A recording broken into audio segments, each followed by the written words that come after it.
Nama saya Inyoman Gede Angga Sumantri.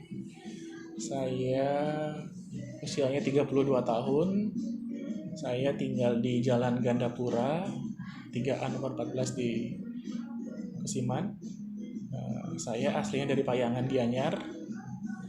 Saya sudah menikah. Saya punya 2 putri. Saya dulu sekolah di SMA 1 Denpasar. Kemudian saya lanjut kuliah di ITS Surabaya, double degree di Saxion University di Belanda. Kemudian saya sempat kerja di Belanda di namanya Global Architect. Terus saya pulang ke Bali, saya kerja di Popodanes Arsitek. Kemudian saya pindah kerja ke Bensley. Setelah dari Bensley, saya mendirikan Casa Studio bersama 2 rekan saya lainnya.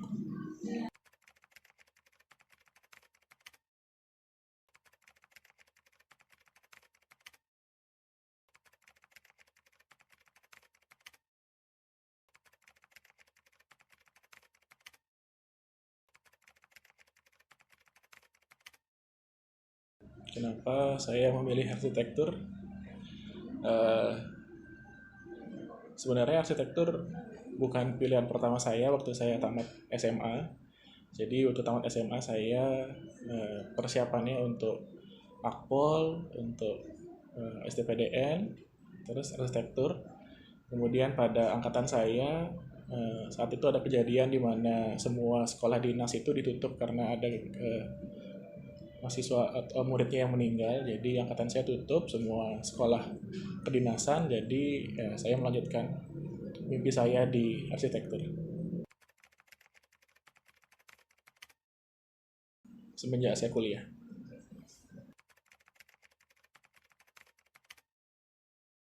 Menurut saya arsitektur adalah bagian yang penting di masyarakat karena ia bisa merubah perilaku masyarakat. Secara tidak langsung, kehidupan kita sebenarnya dipengaruhi oleh arsitektur.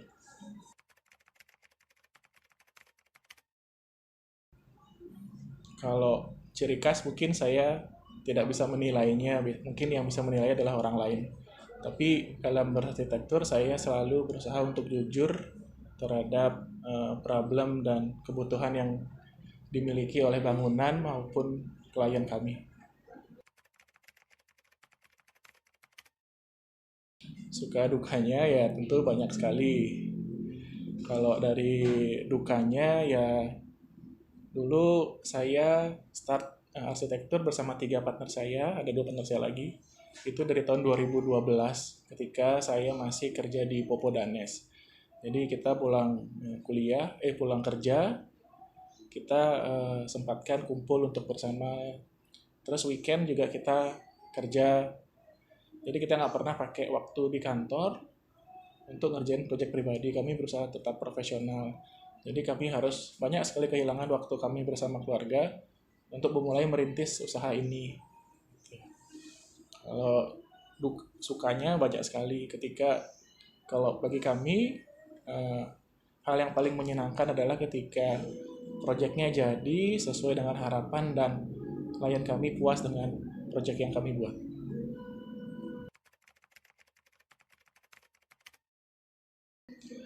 Tantangan terbesarnya sebenarnya bagi kami itu ada di manajemennya ya. Karena semua arsitek pasti memiliki basic desain yang sudah bagus. Tapi kembali apakah dia bisa running sebuah office agar bisa tetap survive, bisa menggaji, bisa membayar operasional, itu yang penting sebenarnya. Itu beda-beda berdasarkan besarnya project. Kami biasanya antara 2 bulan sampai 6 bulan, 4 bulan.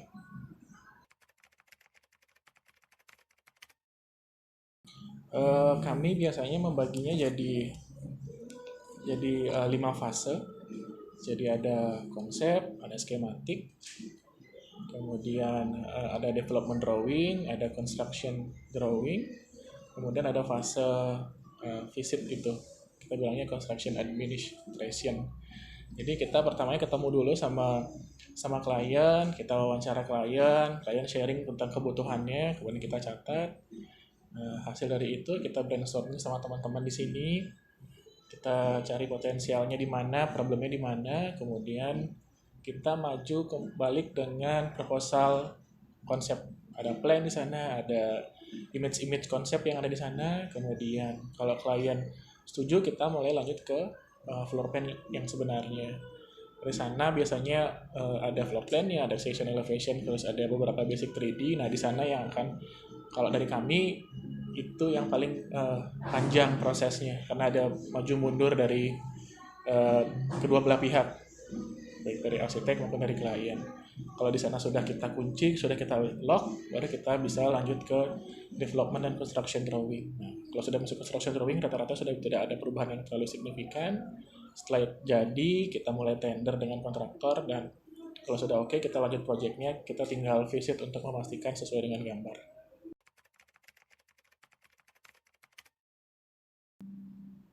Kita dari arsitektur, kemudian interior, supervision, itu. Jadi rendering itu adalah bagian dari arsitektur dan interior ini.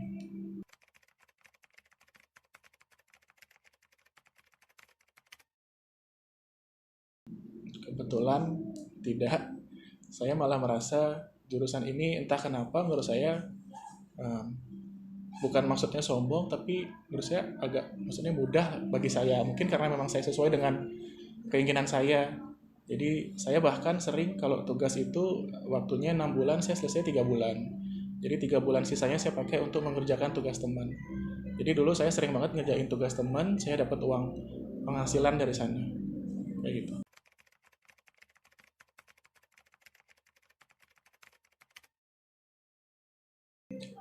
Ada satu rumah saya baru selesai mendesain untuk teman saya. Jadi teman saya ini adalah teman saya dari SMA, partner bisnis saya juga di sebuah rumah makan. Saya mendesain rumah ini, dia luasannya kurang dari satu area, mungkin sekitar 90 meter persegi, satu area kurang. Saya mendesainnya 3 tahun yang lalu kurang lebih. Rumahnya agak tersendat karena dia mengalami beberapa kendala di kontraktor yang sebelumnya kabur, jadi rumahnya ditinggal begitu saja dalam proses konstruksi. Jadi saya berusaha membantu, saya kasih dia beberapa referensi kontraktor yang biasa kita ajak.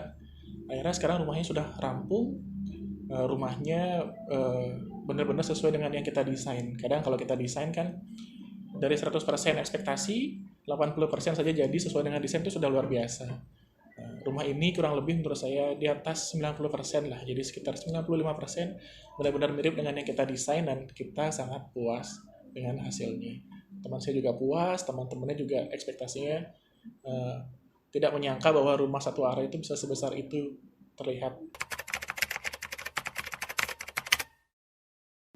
Kita harus menyesuaikan dengan budget klien. Kadang kita desainnya dengan kualitas yang paling premium, tapi dalam perjalanan atau bahkan di awal klien tidak sanggup untuk memenuhi kebutuhan itu. Jadi kita harus siap bahwa kita akan bisa kasih dia beberapa opsi yang hasil jadinya mendekati hasil render. Kurang lebih solusi-solusi seperti itu yang kita kasih biasanya. Tapi kalau memang tidak bisa, ya mau nggak mau kita harus siap dengan perubahan-perubahan itu. Kita tetap tapi kasih opsi yang terbaik untuk klien.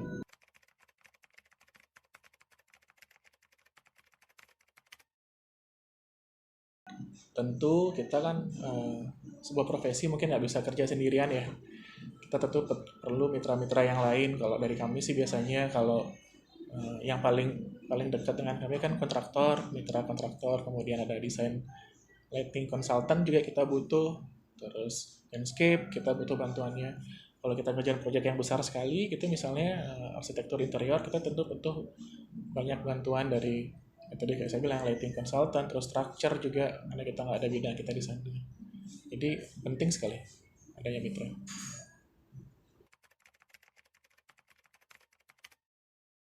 Kalau tidak sejalan dari klien, kita selalu berusaha menjelaskan. Kita kasih dia positif dan negatifnya dari yang dia inginkan, dari yang kita propose juga seperti ini positif negatifnya. Nanti kita biasanya harus ketemu titik temu di antara kedua keinginan itu. Kalau dari pihak kontraktor, dia biasanya adalah masalah teknis. Prinsipnya sama, kita jelaskan positif negatifnya, tapi dengan persetujuan klien.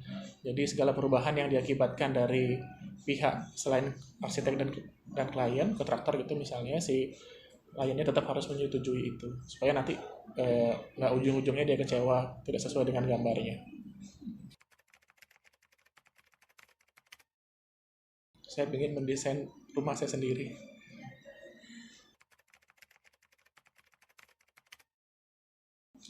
Saya ingin rumah yang ramah terhadap pemiliknya, menyesuaikan dengan kebiasaan pemiliknya. Rumah yang sesuai dengan iklim kita, yang ujung-ujungnya tidak berat di perawatan karena kita iklimnya tropis, sering hujan, sering panas, yang bisa memberikan efek yang timeless. Jadi umurnya tidak cuma 5 tahun atau 10 tahun terus bosan, tapi biar bisa panjang dinikmatinya.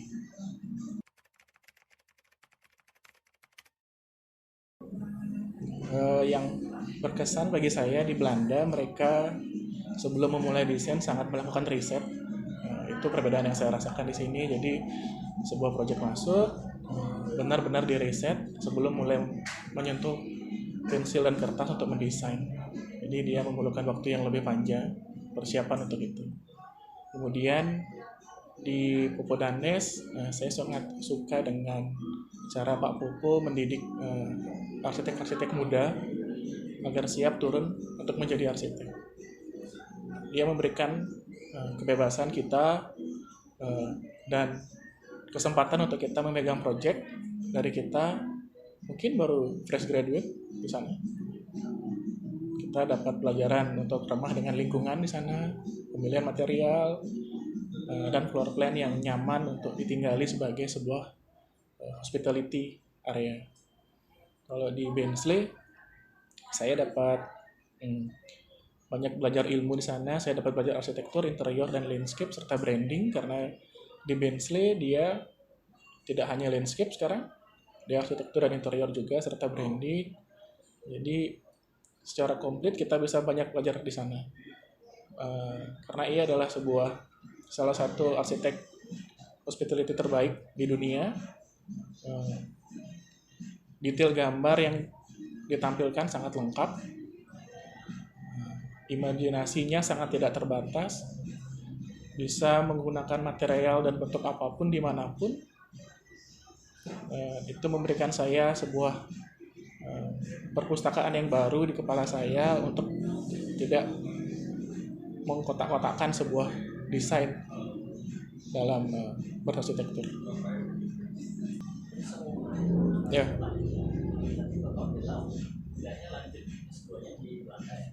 Enggak, itu saya double degree, jadi saya 3 tahun di ITS, 1 tahun di Belanda. Ya? Bukan, memang program. Jadi ada selected mahasiswa yang sesuai dengan kualifikasinya, dikirim dari pemerintah Indonesia untuk program itu.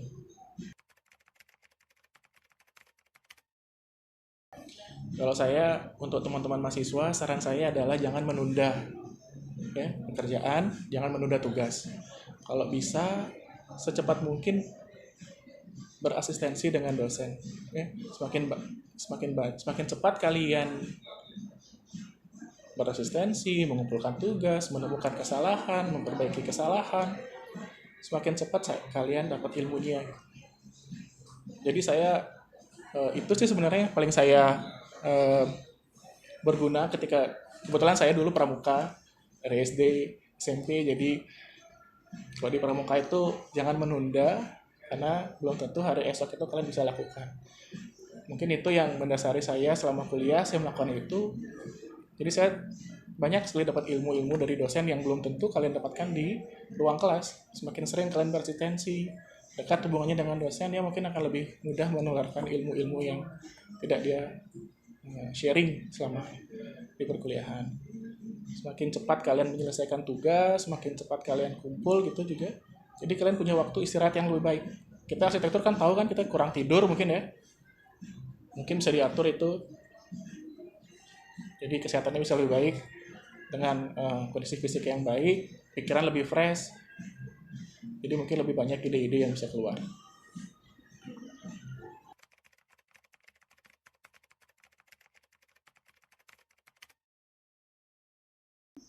Sebenarnya kita nggak bilangnya tren ya, tergantung kebutuhan desain sebenarnya. Kalau dia memang butuh dak ya kita mau nggak mau dak. Kalau kita bisa dengan genteng ya kita pakai genteng atau slope roof yang lainnya.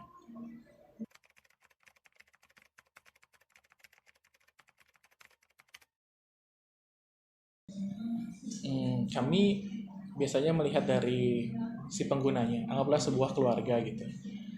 Jadi kalau dalam keluarga kita selalu berusaha menyatukan ruang-ruang sehingga mereka bisa sering lebih berkumpul dalam satu ruangan itu. Misalnya dari dapur, living room, dining room, kita buat tanpa sekat. Jadi dia bisa menghabiskan lebih banyak waktu di sana. Jadi secara psikologi mereka jadi lebih dekat. Kemudian kalau misalnya di bedroom juga, di bedroom kita buat dia nyaman. Terus kalau misalnya dia punya anak, kita siapkan sofa di beberapa sudut. Jadi misalnya anaknya datang ke kamar orang tuanya, mereka masih tetap bisa bercengkrama.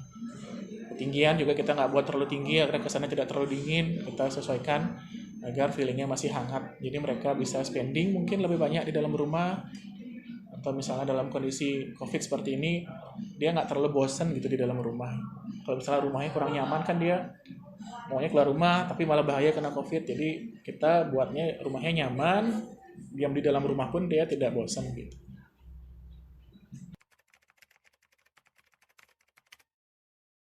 Kita di sini pakainya AutoCAD untuk 2 dimensi, terus SketchUp, modeling, terus render kita ada V-Ray, Inkscape, Lumion, terus itunya Photoshop sama Adobe apa namanya tuh AI.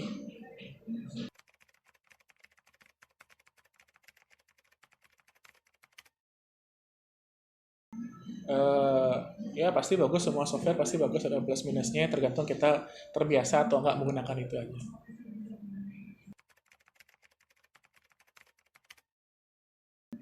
Ya kalau memang nanti kita ada kesempatan kita pasti coba yang lebih bagus.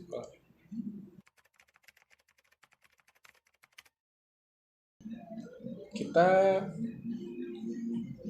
berusaha memberikan pelayanan yang terbaik untuk klien.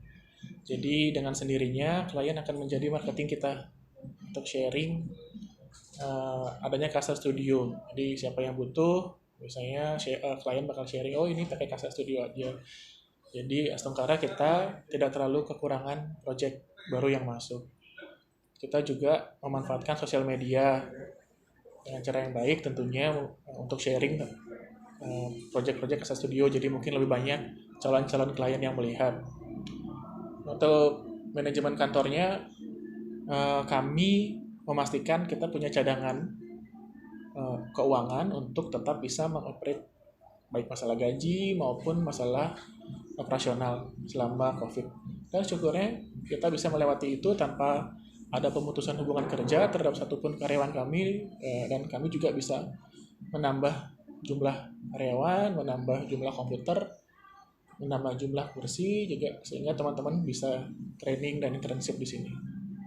Jadi kami bisa melewati sampai sejauh ini, kita masih bisa melewati pandemi ini.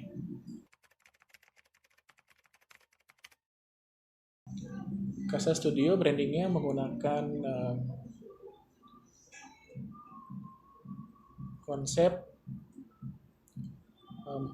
menunjukkan hasil kami, tapi tidak direct, projectnya itu tidak direct detail gitu. Jadi kita ingin kasih sedikit-sedikit saja supaya ada penasaran dari si calon klien. Jadi dia bisa melihat project-project kami baik ke website atau ke DM. Branding juga sebenarnya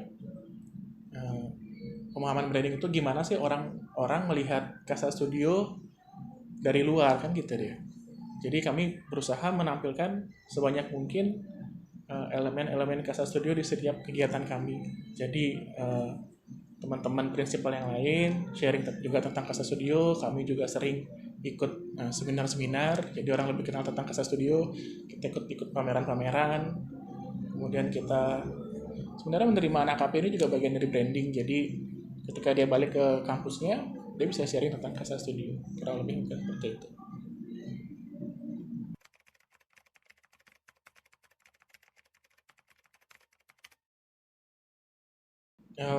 Target kami sih sebenarnya kita tahun depan kita bisa kantor kami yang baru bisa jadi. Jadi kebetulan kami sedang bangun kantor dengan kapasitas yang lebih banyak. Semoga tahun depan kita bisa jadi mungkin pindah ke kantor yang lebih proper, yang lebih luas. Untuk dari project sih kami selalu pengen dapat project yang lebih bagus, yang lebih besar. Jadi kami bisa dapat kesempatan yang lebih baik juga dalam belajar mendesain.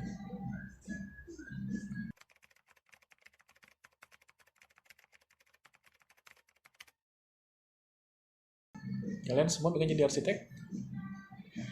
Kalian lulus nanti pengennya kuliah atau kerja dulu atau apa? Kerja dulu. Yang lainnya? Kerja dulu. Kerja dulu. Semuanya pengen kerja. Kalau kalian pengen kerja, kalau saran saya, pilih kantor arsitek yang paling bagus menurut kalian. Nomor satu. Kalau nggak bisa, pilih kantor arsitek yang bisa ngasih kalian peluang paling bagus. Jadi misalnya kayak tadi saya cerita, saya beruntung banget dapat kerja di Popo karena dia kantor arsitek yang benar-benar bisa ngasih kalian kesempatan untuk megang satu project. Jadi di sana kalian bisa belajar banyak sekali. Kalau nggak bisa, pilih kantor yang paling bagus menurut kalian. Mungkin yang paling bonafit atau projectnya paling besar. Kalau di kantor arsitek yang besar itu kalian bisa dapat benar-benar gimana sih sebuah project besar itu dipegang. Jadi pengalamannya bisa bagus sekali.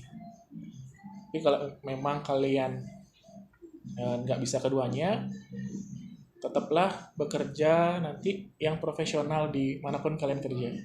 Jangan pernah berdiri di dua kaki. Kantor tapi pikirannya keluar, misalnya punya proyek sampingan gitu. Nah, itu sangat tidak baik. Dimanapun kalian kerja, kerjalah 100%. Kalau bisa 120 sampai 150%, ya. Kalian misalnya dikasih tanggung jawab A, kalian kerjain sampai A+, ya. Semua prinsipal, semua atasan itu nggak mungkin tutup mata ngelihat itu, ya. Teman-teman Warma Dewa di sini bagus-bagus sekali kerjanya, ya. Jadi sebenarnya kalian udah punya istilahnya udah punya track record yang baik, kerja yang bagus, dimanapun itu yang penting kerja yang bagus.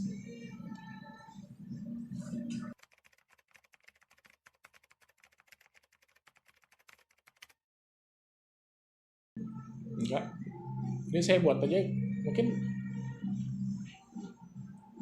saya nggak pernah sih bikin gitu. Saya ngerjain tugasnya dengan sebaik itu aja, saya nggak pernah branding sih dulu, ya. Cuma dulu juga cuma ada Facebook, gimana cara branding?